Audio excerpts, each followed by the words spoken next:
this is Sophie Lawson from sophielawson.com, and this is episode 141 of the Sophie Art podcast, which is a little podcast that I do about the art and things. And this one is about the art. It's actually part 2. Last week we looked at an article from the ImagineFX Magazine, issue number 65 for January 2011, and it was an article called the A-Z of Sci-Fi Art, and we got through the letters A to M. So this week we're finishing it off with the letters N to Z. And I've got to say, I loved last week's. I loved the article last week. I think I love it even more now. Some of the letters, some of the things coming up is really fun. And I'm still wearing my little N7 dress, which is from Mass Effect. And one of the amazing things, I was going to say it's quite fitting. It is fitting, because what's happened is one of the artists in this article from the letters N to Z actually worked on the video game Mass Effect, which is amazing, because that's like one of my favourite games, that is. So I think let's just get into it this week.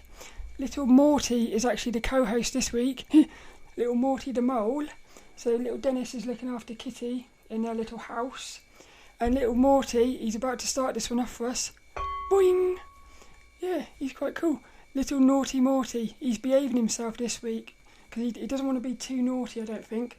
But if you want to see little Morti and see images from this little article, you can find them at youtube.com/Sophie Lawson. What I love about Morti is he's got little hands. So he feels, well, this is quite interesting. I suppose hands are quite important, aren't they? Because hands are quite expressive. Yeah. So most puppets, they only have little sort of tiny little stumps. But Morti's got little fingers and everything. So I suppose he's a bit more expressive. But let's get into this one. What I'll do is I'll quickly start with looking at the letters from last week's episode. And like I said, I'll put a link in the description and stuff if you want to go and have a look at that article. But last week we had alien, bridge, cyborg, dropship, escape pod, flying saucers, gigantic spaceship, holograms, immortal, junkyard, known universe, laser guns and mech army. Can you guess what letter N's going to be? The letter N is neon. So that's what we'll be starting with. But before we get into it, I did notice something. So last week when I was looking for little images for the thumbnail, what I realised was these images are from bigger articles. So over the years, ImagineFX have been putting together articles. What they've done is, each of these little letters is like a snippet from a bigger article, which is quite exciting, I think. Because what it means is, if you're looking at one of these letters and you think, oh, I love that, you could go and find the bigger article. And it does make sense, because some of these, where was it? I said something last week about some of them are very technical. But it's like they've taken a little piece of the bigger thing, which I think is really cool. So the letters we got coming up on this one is neon, other worlds, pulp, quest, robot, steampunk, time machine, Utopia, vehicle, weapons, X-ray, yesterdays, and zero gravity. It's brilliant. So my main takeaways from this week, it was that, the word scale. That word scale keeps coming up. It really does. It keeps coming up, that does. All about scale. Lots of little tricks. There's lots of little tricks in this second half of the article. The importance of camera angle, that came up again. Story, and how it relates to keywords. Psychology of art again. I've put how I've noticed a lot of these artists start with thumbnails or rough sketches, which is something I've been learning in the other articles. I've put here keeping it real, which is again something that came up last week. Nothing's ever wasted. That was also something that came up last week. I've put here mixing of nature and tech. That was a lot more in this one. There was a lot more mixing of nature and technology, which I love that. I've put here greater appreciation to non-character designs. Yeah, really, what have I put here? Look, my main takeaway is how everything has a story. You need to be mindful of each decision, which actually goes into this week's inspirational quote. And I've also put everything is about nature. So I went into this article last week thinking sci-fi wasn't really about nature. But what I've come away with is realising, well, nature is in everything. We're going to talk about it later, but you can use nature for inspiration even when you're not doing things to do with nature, which is quite cool. But the first one here, we've got the letter N, and it's the word neon, and it's by the artist Neville D Souza, who is a freelance artist. And as I was looking at this image, what it is it's like a skyscraper with neon lights, and it made me think of Ridge Racer, a video game, Blade Runner, and also Mass Effect. And I just thought, I love neons. There's something about neon, it's super futuristic, but it's super cool. Yeah, really cool. And I put here, mix neon and nature. I don't know what that's referring to. Mixing of neon and nature. Oh, I think what I was thinking was I would love to see like a tree, like nature, with neons inside of it. I think that'd be quite cool. I've not really seen that before. A mixing of nature and neon. Because neon lights are normally always in like streets and stuff like that.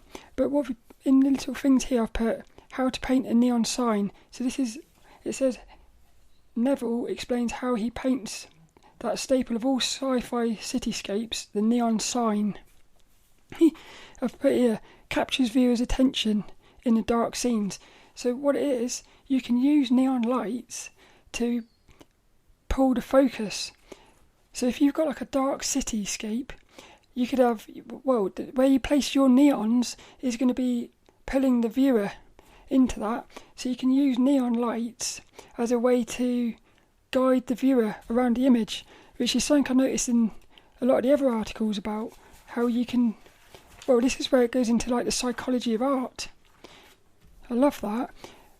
Neville also used a 3D model and then he played around with it in Photoshop. He also talks about layers and linear dodge, but this one here, he does the same thing that they did in one of the other ones, like the holograms. So last week in the holograms, they said you can get like a hologram effect by duplicating your layer and then blurring it. This is exactly what they've done here. What they do is, because then what happens is you have the nice crisp light at the front, and then the layer behind, which is all blurry, it's the same layer, but it's blurry. So what happens is it emphasises the sharpness of the first one, and that creates that neon look. So I thought it was cool. To me, that was like a little trick. It's a little trick I'm going to remember, because I've heard it twice now. So I thought it was quite cool. The next one here, we've got the letter O, which is Other Worlds, and this is by the artist John Harris, who he's actually worked with NASA, doing stuff with NASA, which is cool. I love this one. So this image it's all like pinks and lilacs. He even talks about why he picked those colours in a minute. And what we've got like a spaceship flying through a purple sky with like a structure in the background and loads of little people running about on the ground with a little sort of lorry or something. So what this is here, legendary sci-fi artist John Harris discusses how to make the most of scale in an alien landscape. That word scale keeps coming up. It seems like sci-fi is a lot to do with scale, making things bigger than they are to us. What's it put here? How to make the most of scale in an alien landscape. What's it put? Oh, he also did the painting. He did a painting for Isaac Asimov's novel, The Currents of Space. So again, like last week, this article is full of like very sort of famous artists, I suppose. It's quite cool. So this is little tips he's got for creating scale. He said about overlapping. So what he's done was, the big structure in the background is actually behind the ground. So what it does is it makes it look like the structure is even bigger than the ground, as if it's sort of like overpowering the rest of the image. So that's one way. Another thing he's done is he's put little tiny people in the scene. Little tiny people. So again, if those people weren't there, you wouldn't really know. But those people, they're just little tiny squiggles as well.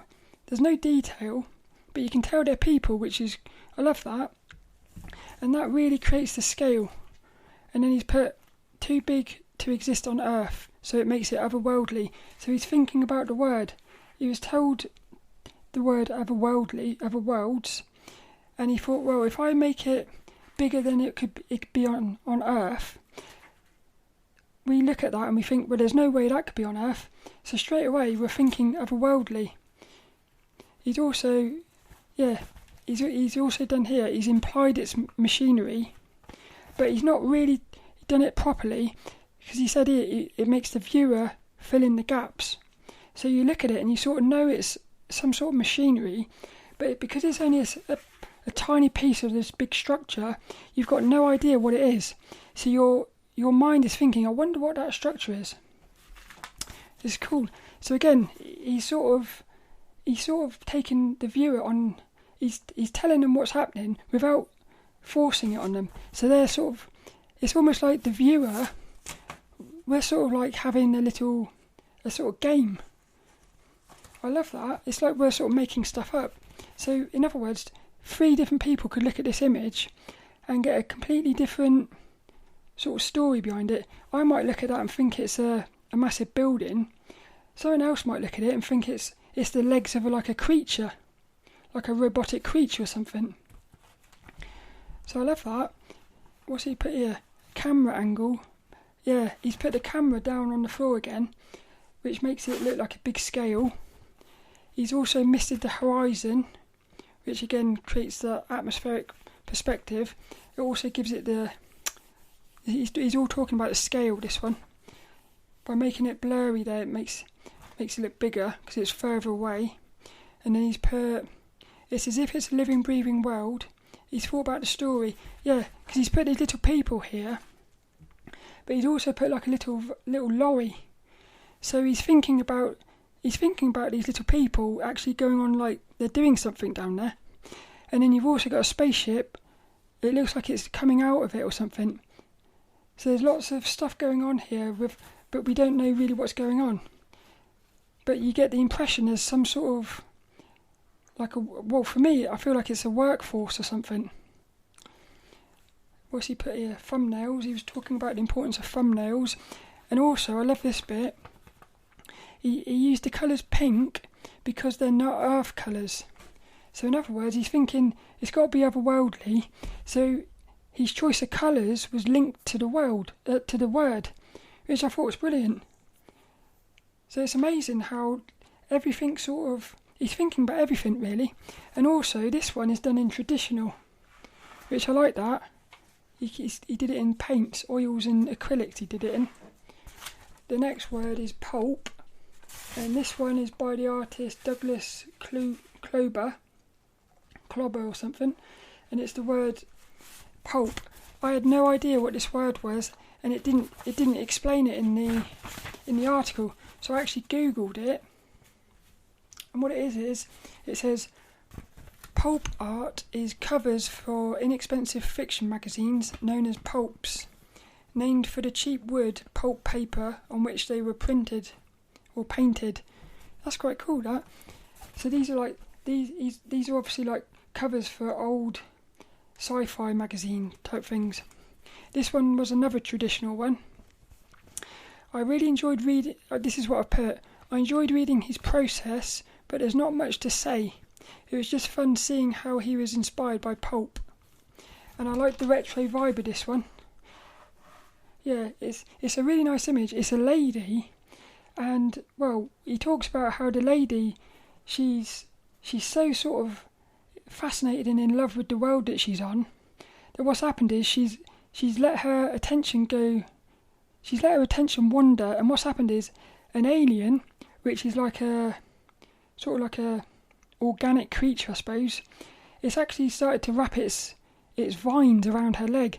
So in other words, her curiosity has now got her trapped. So we're left thinking, what's going to happen here? Is she going to be all right or not? We don't know. But I like that one. So I really liked this article, but there wasn't really much for me to say, I don't think. But he goes through the entire process on that one. The next one is the letter Q, and it's the word is quest. And as soon as I heard the word quest, I thought about Dragon's Dogma. Yeah, a video game.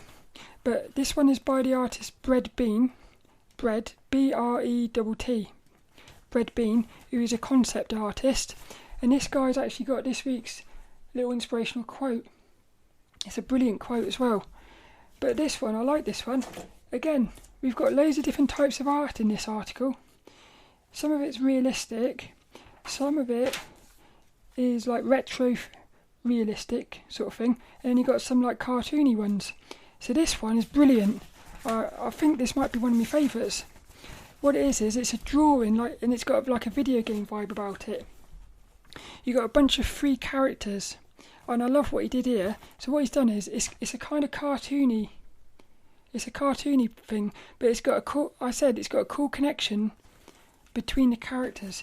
You can feel that these three characters, what it is there's three characters off exploring a planet, and you can tell that they're really close friends. Yeah.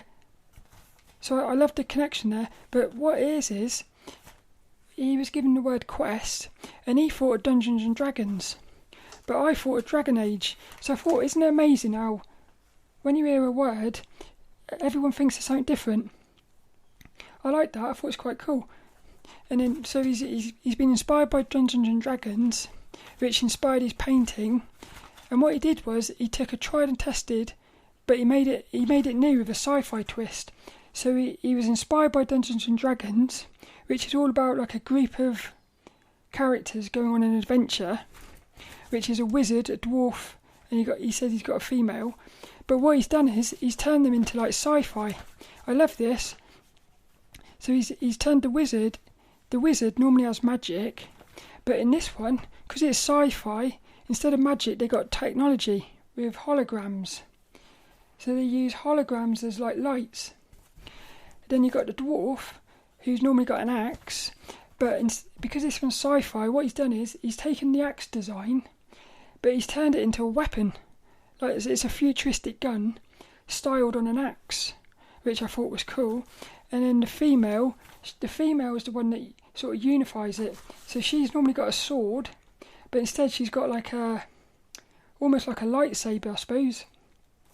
But she looks like she's exploring. This is what he said. He said they're exploring, which gives the backstory of exploring. And he got that because of Dungeons and Dragons, because of the word quest as well. He kept thinking about the word quest. I thought it was brilliant. Yeah, he was always thinking about the keyword quest. And he said he didn't want them to be fighting, he wanted them to be exploring, which is a bit more of a peaceful vibe. And that also, I think, helps with creating a connection between the characters. And then what is it here? All cut there. I like this. All the characters are sort of unified via the light source, which is coming from the wizard character.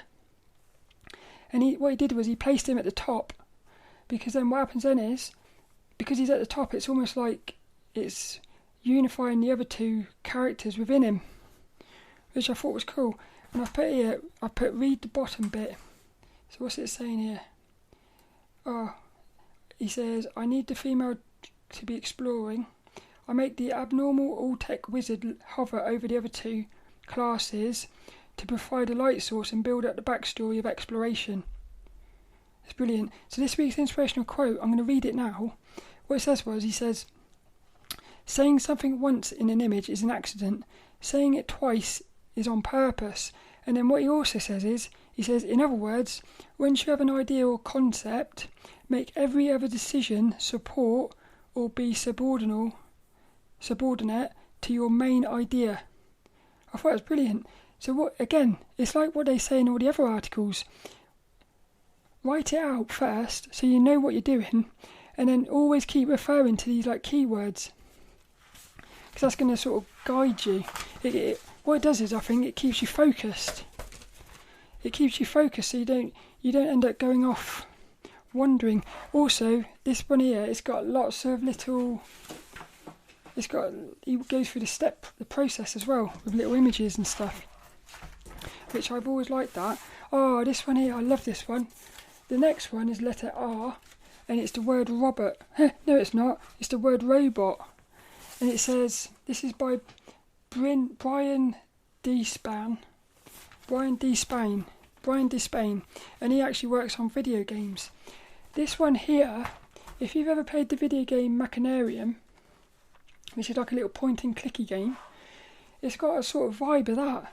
But what we've got is a friendly little robot, and he's all on his own. Yeah, there's a really nice vibe about this, and nice colours and stuff. So what have I put here? I've loved the robot, nice friendly robot, and I've put, this article is brilliant. It's all about using non-verbal cues, which I thought it's the psychology of art. What have I put? There's also something else here. I've never heard of somebody say this before. When I do stuff on the computer, working digitally, whenever I do my colouring, I always put the line art on top of the colouring. So you're colouring behind it. That's actually called back to front method. I never realised that. It had an actual word. So the back to front method is putting your line art on top of the colours. I just thought that was quite cool to know what. But what he said here, non-verbal cues. He said if you want your robot to look sad or depressed, you can hang their head or slump their shoulders. If you want them to be proud or aggressive, puff the chest, throw their arms back and clench the fists. But he's also put, animals also have non-verbal cues. So you can start basing your robots off of animals and stuff. But I love this because I love this sort of way art is a lot more psychological than I ever thought. I love that, but also it's like keeping it real. So you're creating this robot, which is a made-up character, but the way you can make people, like the viewer, connect with your character is by looking at real life, like animals, and putting little things that animals do into your robots, which I think is brilliant. Yeah, I think that was one of my favourite articles, that, because I love the little robot. He's a cool little robot, he is. He also goes through the process as well with like the drawings and stuff, the thumbnails. The next one is the word steampunk. This one is brilliant. The image is amazing. So the artist is called Didier Graffet, and it said in the article he's one of France's best illustrators. So what I did was I googled him to see who he is. It turns out he's actually done work for Game of Thrones. Yeah, he's created the calendars and stuff. So he's done merchandise for Game of Thrones. But this image, what we've got is, we've got like a spaceship, what do you call it? Well, just a normal ship, like a pirate ship or something, but it's flying. So you've got a mix of ancient with futuristic. Yeah, mixing the old and the new. But this one gives me a Final Fantasy vibe. Because in the old Final Fantasies, like the top-down ones, you always used to get flying ships. And I don't know why, this one it reminds me of Final Fantasy, this.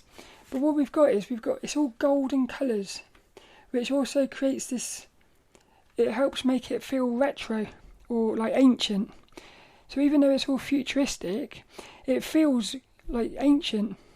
Which is, again, he's going back to the word steampunk. I put here, little things. Oh, this is cool. What he's done is, this ship is in the dock, but he's made the propellers be spinning, so we know that the ship it's not in the dock, it's either just leaving or just coming in. So again, that's creating like a little sort of story, because you start thinking, well, where's it going and stuff like that. So in other words, he didn't just leave it as it was switched off. He thought about that. Subtle cues, creating the story. What have I put here? Yeah, I've put here is he's put the propellers on as if it's ready for action, even though it's in the dock. So again, it's creating like a little story. You've also got little people again. There's little people sitting on the dock. So again, that's creating his scale, sense of scale. You've got little birds and stuff, which creates atmosphere. And then I said I like the classic colour of the colours, the classic feel of the colours. This one's brilliant though. It's very technical, that one. Really cool. The next, this one's amazing. The next one is the letter T, and it's for the word, it's time machine. And what do you reckon the time machine is? It's the DeLorean, the classic DeLorean from Back to the Future. So this is by the artist Andrew Probert, and he also did the letter B. He did the letter B, which was Bridge from Star Trek. And this artist, he's actually worked on Star Trek, Battlestar Galactica, and he's also worked on Back to the Future. He actually designed the DeLorean. How amazing is that? What he did was he took someone else's, this guy called Ron Cobb, he came up with like the concept, and then Andrew Probert, he sort of fine-tuned it and took it to what it became. So how amazing is that? He's created probably one of the most iconic designs, I would say, ever. That DeLorean, it's got to be one of the... Can you think of a vehicle that is more iconic than that? I feel like in a million years' time, that is still going to be amazing, because the design is so good. I think it will stand the test of time. That's quite cool, isn't it? It's a time machine that stands the test of time. But what is it he's done here? He based it off of somebody else. Yeah, that's it. He mounted. Oh yeah. What happened was the guy called Ron, who came up with the initial concept. What he did was, this guy here, Andrew Probert, he made this more realistic or more believable by he started mounting like the cables around the vehicle. So in other words, what he did was he took the design, which was imagination, and he started making it more believable, so it actually looked like it was real, which means we can relate to it a bit more. And it's just these little tiny things, like mounting the cables and stuff, instead of them just being like almost like stuck on. I think that's brilliant. But also he said he wanted to add a radar dish, but it was rejected. But I like that, because it's almost like he pushed the design as far as he could go, and even went into like, almost like stupid areas of radar dishes and stuff, but he pushed it to see how far he could go. I like that. That's what they say about exaggerating. And what is it here? Yeah, and I put, just like he did with the bridge, he's done the same thing. He's kept it. He's using his imagination, so it looks futuristic, but it also looks believable. It's that balancing, which is cool. The next word is Utopia. This is by the artist Matt Gasser, who's actually worked for Lucasfilms and Blizzard. So again, we've got another top artist here. This one was a beautiful little article.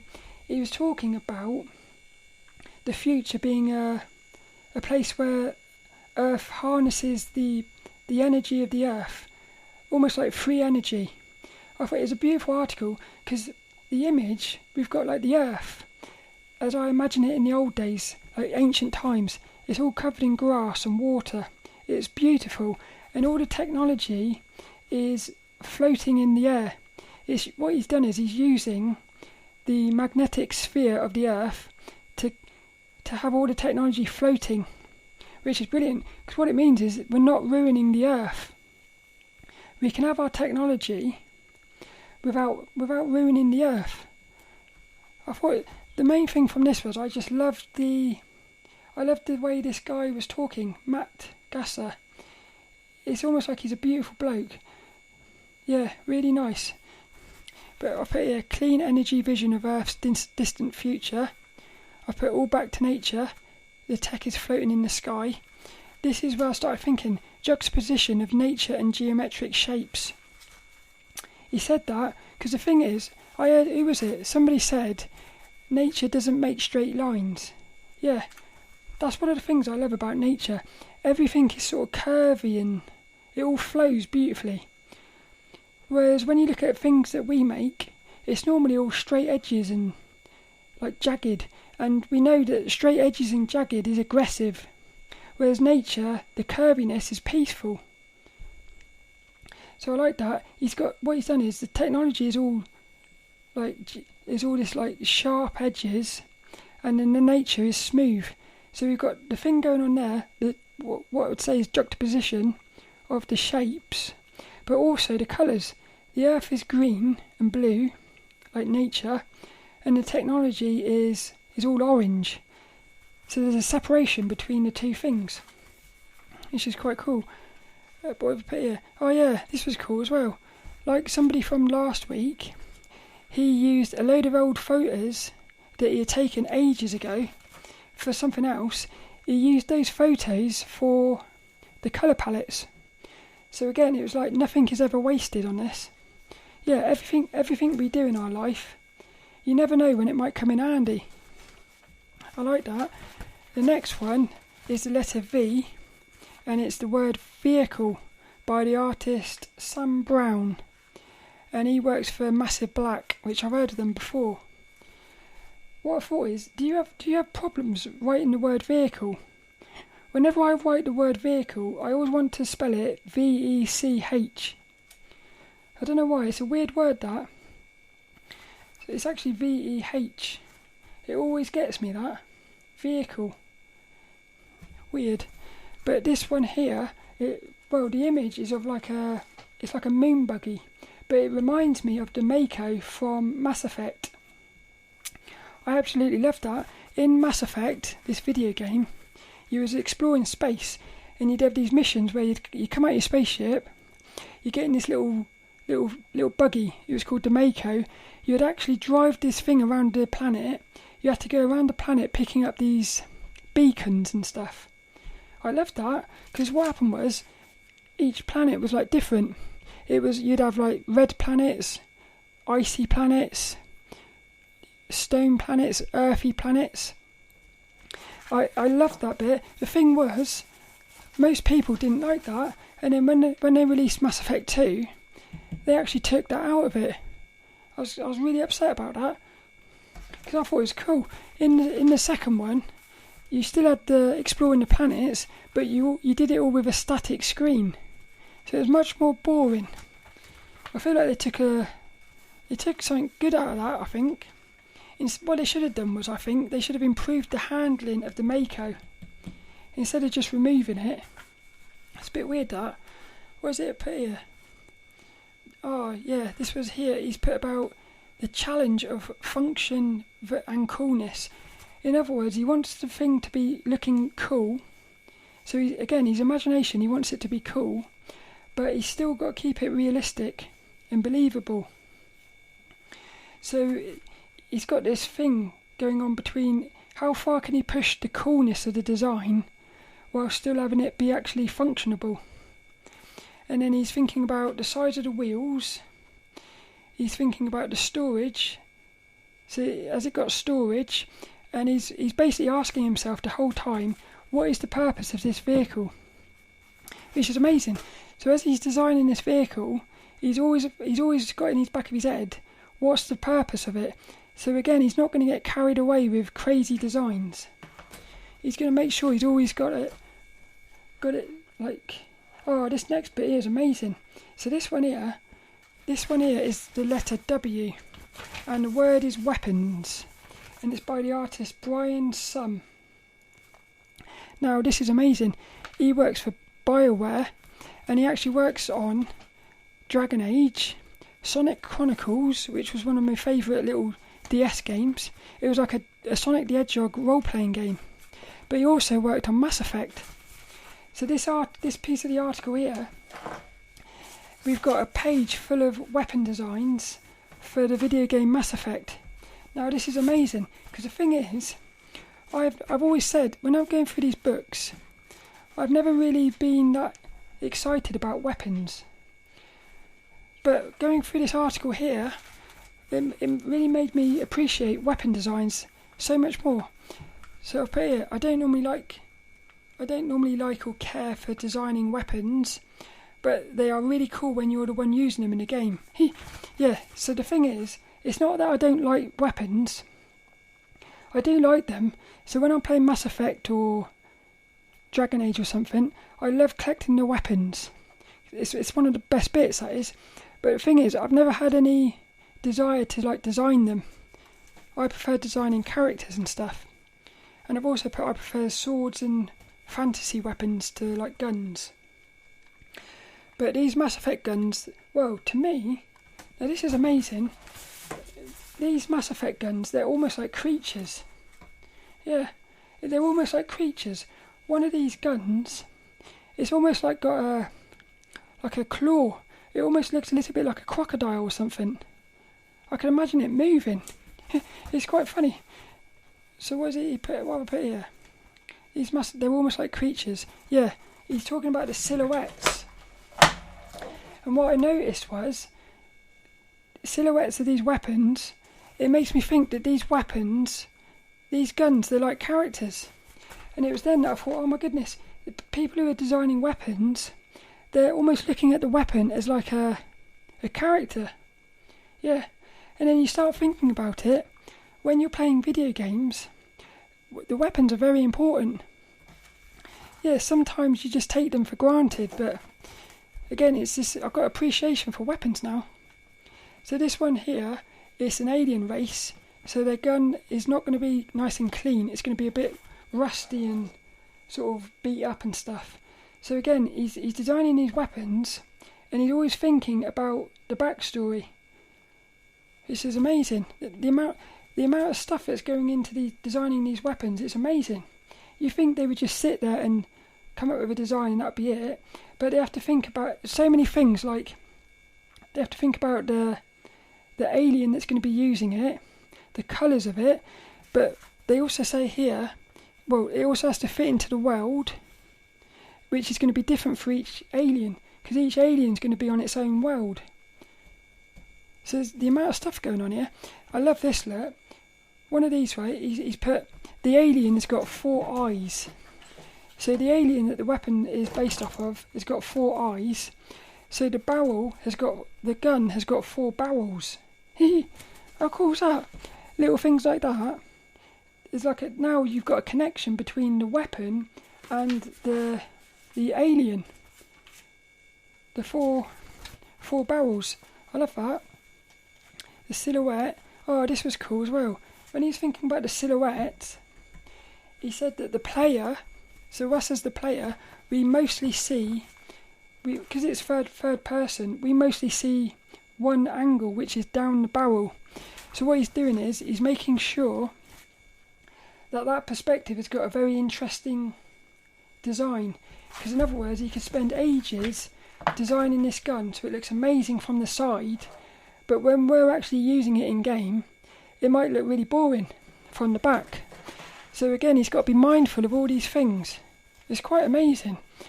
This was good as well. Oh, and what he also did was, one of the things he did, because we're going to be looking at it from the back, he put a little hologram on it. So when we're using the gun, a little hologram pops up. That's a little attention to detail. What else? Oh, this bit here is amazing. So the main character in Mass Effect is Shepard, and what he does is he holds the weapon in a certain way. He's got like a certain pose. So when he's designing these weapons, he has to make sure that the hands of the character are going to fit into it. So this is what really gave me the appreciation. He's basically designing these guns from his imagination. He's got to follow all these rules and stuff about the aliens, but he's also got to make sure that the gun fits in with the character.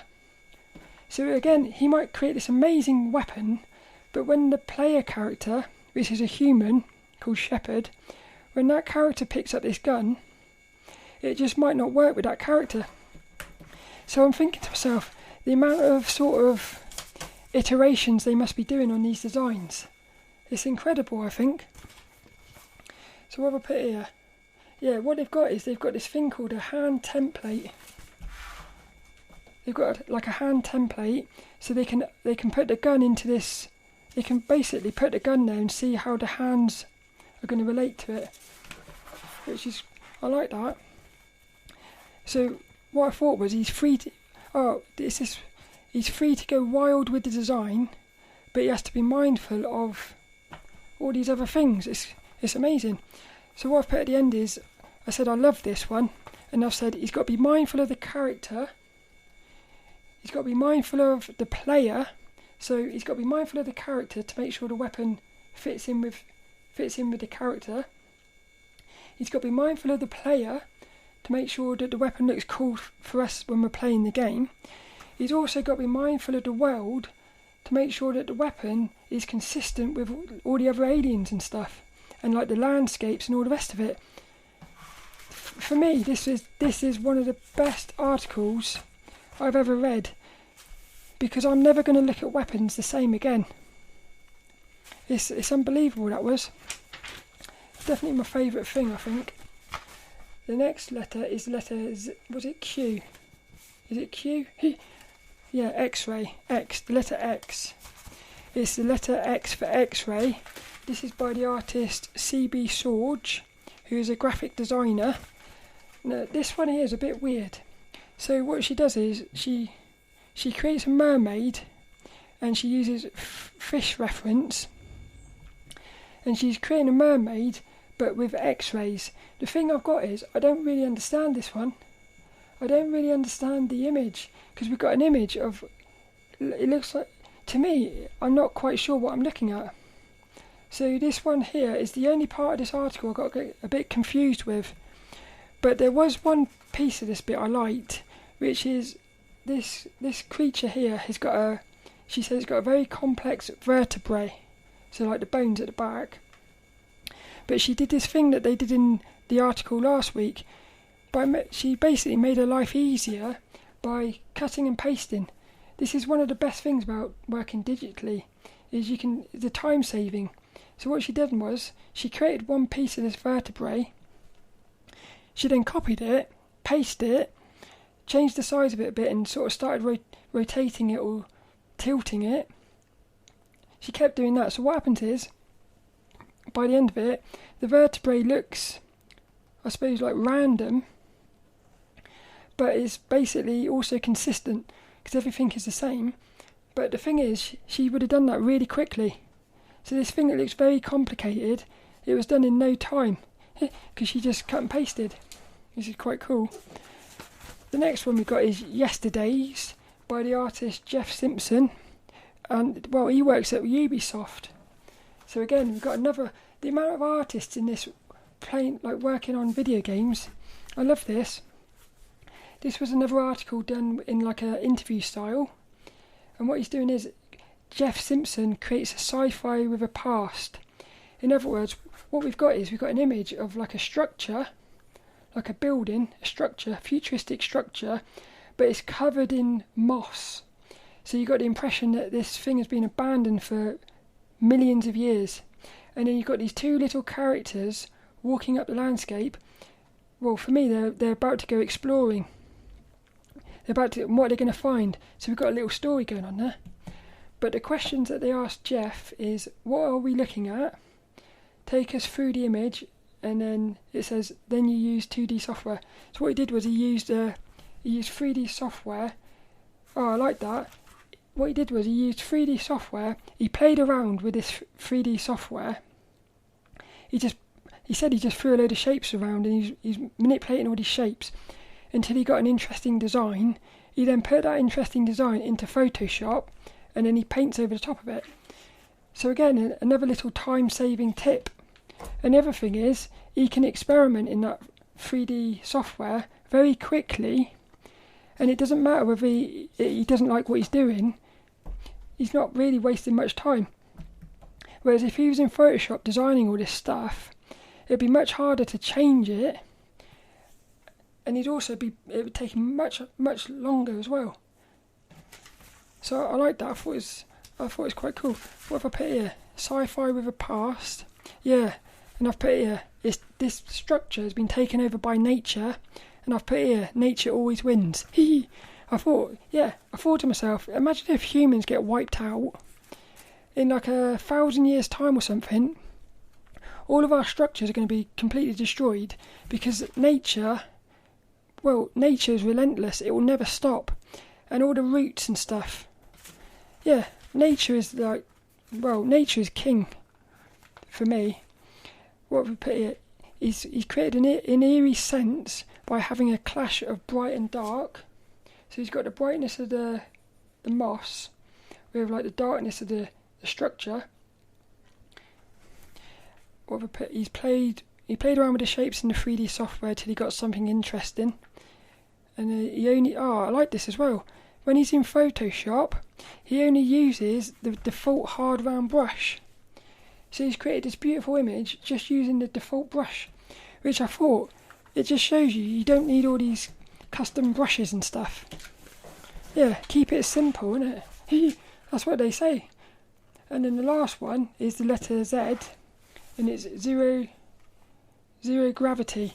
This one is brilliant. What we've got a lady, like a really sexy lady, floating in space inside of a spaceship.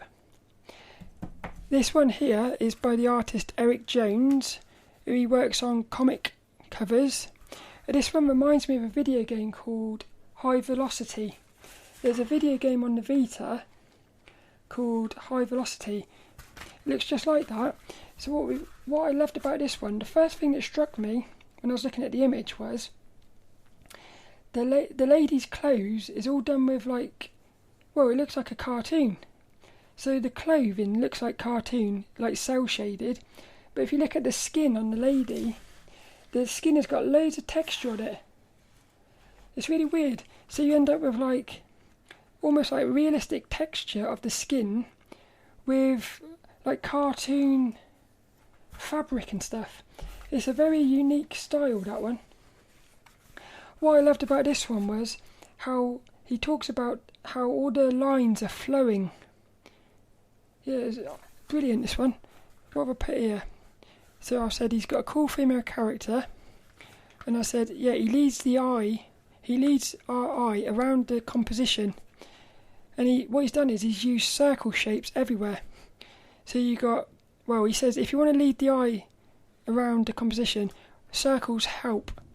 So circular shapes are good for leading the eye. So the spaceship is circular. Yeah, the spaceship is circular in the background. And he said he's got a cold metal which wraps around the character. So the female character is like wrapped inside of the spaceship in the coolness, and then you've got the warmness of the character. You've got the cord because she's holding like a hairdryer. Yeah, a little hairdryer thing. And the cord of that is wrapping around as well. And it's also going in behind and in front of the character. So you've got like your overlapping shapes. You've got the lady's body is curvy as well. But what I love here is, one of the things I love about the body is like the legs. If you look at legs, what you'll notice is a lot of the legs are straight lines, but you end up with like curviness, like the curvy bum with like the straight of the legs. I love that about the human body, how you get this mix of curvy and straight. But the pose of the lady is like curvy, and then her hair as well is all curvy. It's amazing. You could even say her boot, because one of her shoes has come off and it's floating in space, inside of the spaceship. It's floating in this zero gravity. Even her boot is sort of curved as well. That's quite cool, that. What have I put here? Read one thing to do with... there's something he said about... Yeah, I love this, look. He said, one thing I always do at the end of the process is flatten the piece and experiment with layer overlays in Photoshop. Listen to this, look. He says, you can stumble on some fascinating little accidents. And then he says he talks about putting those textures in. But I love that. So what he does is, once he's got it all sorted, he then plays around a little bit, because you never know what sort of bits of... What's it? Who was that bloke? Bob Ross. Bob Ross always used to say happy little accidents. I thought it was cool. I like that. And he talks about parchment paper or something.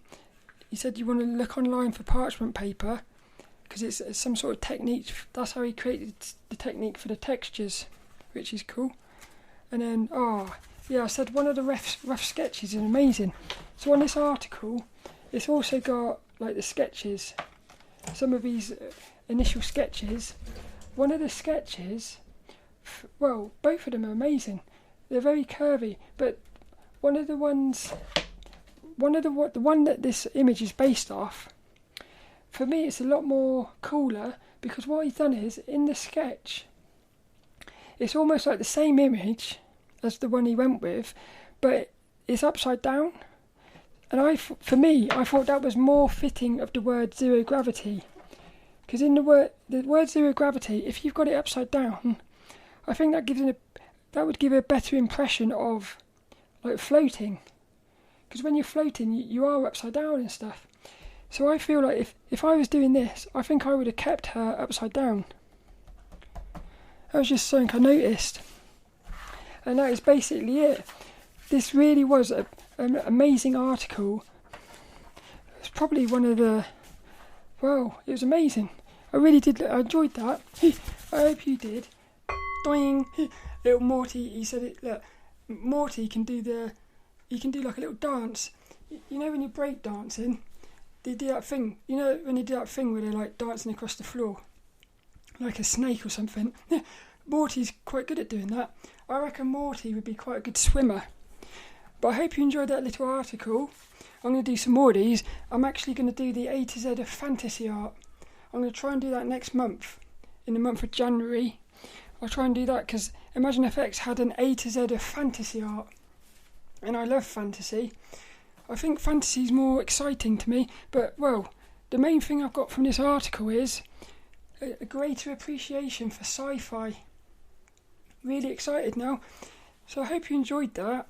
All that's left is this week's little inspirational quote, and it actually goes to an artist from this article called Bread Bean, which is Bread, B-R-E-T-T, Bean. I thought Mr. Bean is Mr. Bean. So this week's inspirational quote goes to Mr. Bean, and well, this is amazing. This is amazing. This week's little inspirational quote: saying something once in an image is an accident. Saying it twice is on purpose. I love that because it's all about being mindful. Mindful in your art. Yeah, it goes back into something they said about on last week's article where they said, well, he said every single screw has a purpose. So every single little screw on, like, it was a ship or something, a spaceship. Every little screw had a purpose. So it's like that. It's like saying how you've got to be mindful of every... It's amazing, really. What I've noticed from this article especially is you're using your imagination, but you've got to keep it real. Yeah, because when you keep it real, it makes it believable. It's brilliant. So this week's little inspirational quote: saying something once in an image is an accident. Saying it twice is on purpose. Bread Bean. Bread Bean. Mr. Bean. Da-da-da. Mr. Bean.